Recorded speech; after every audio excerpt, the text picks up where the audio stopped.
Muy bien, clase. Hoy nos sumergiremos en el fascinante mundo de la química explorando las diferencias entre elementos y compuestos.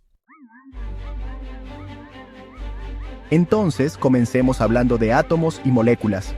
Los átomos son los componentes básicos de la materia.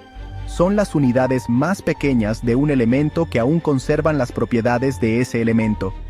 Cada elemento está formado por un tipo único de átomo, que está representado en la tabla periódica por su símbolo químico. Por ejemplo, el símbolo químico del oxígeno es O y el símbolo químico del carbono es C. Ahora bien, cuando los átomos se combinan, forman moléculas. Una molécula es un grupo de dos o más átomos que se mantienen unidos mediante enlaces químicos. Estos enlaces pueden ser covalentes o iónicos, según el tipo de átomos involucrados. Por ejemplo, cuando dos átomos de hidrógeno se unen con un átomo de oxígeno, forman una molécula de agua, que está representada por la fórmula química H2O. Entonces, comparemos y contrastemos elementos y compuestos en términos de átomos y moléculas. Los elementos están formados por un solo tipo de átomo, mientras que los compuestos están formados por dos o más tipos diferentes de átomos unidos entre sí para formar moléculas. Los elementos tienen símbolos químicos únicos en la tabla periódica, mientras que los compuestos tienen fórmulas químicas que representan la proporción de átomos en una molécula. Uno de los conceptos transversales clave en química es la idea de estructura y función.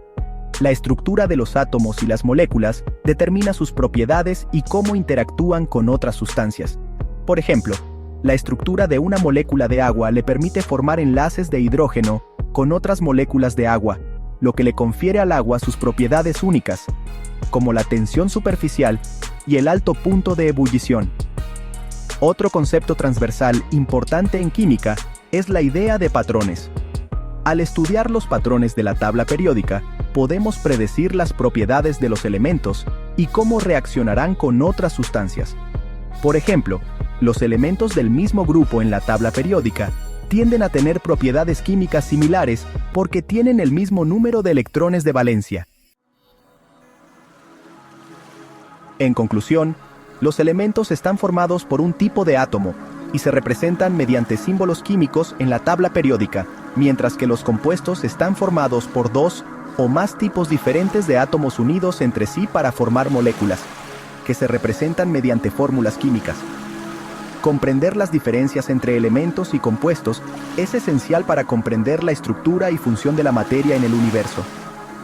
Entonces, sigue explorando el mundo de la química y recuerda siempre hacer preguntas y buscar respuestas para profundizar tu comprensión. Gracias por mirar y mantén la curiosidad. ¿Hay alguna pregunta hasta ahora sobre las diferencias entre elementos y compuestos, o sobre átomos y moléculas en general? No dudes en preguntar y podremos discutir más.